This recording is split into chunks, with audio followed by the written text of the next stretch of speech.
مگر ان کو کوئی ہوش نہ تھی، کوئی جواب نہیں دے رہے تھے۔ شام تک انہوں نے اپنے ہونٹ بھی نہیں ہلائے۔ پھر ہوش آنے کے بعد پہلی بات جو ان کے منہ سے نکلی وہ یہ تھی کہ رسول کریم صلی اللہ علیہ وسلم کا کیا حال ہے۔ بنو تیم کو حضرت ابوبکر رضی اللہ عنہ کی اس بات پر غصہ آیا۔ پھر انہوں نے ان کی والدہ سے کہا، دیکھو اس کو کچھ کھلا دو یا کچھ پانی پلا دو۔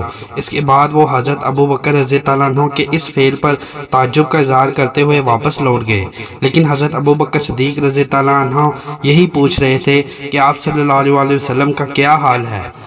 جمیل بنت خطاب نے کہا، ہاں وہ خیریت سے ہیں اور صحیح و سالم ہیں۔ یہ سن کر حضرت ابوبکر رضی اللہ عنہ کے ہونٹوں میں مسکراہٹ آئی اور چہرہ خوشی سے کھل گیا۔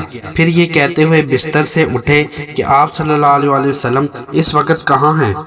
جمیل نے کہا، وہ اس وقت دار ابن ابی ارقم میں ہیں۔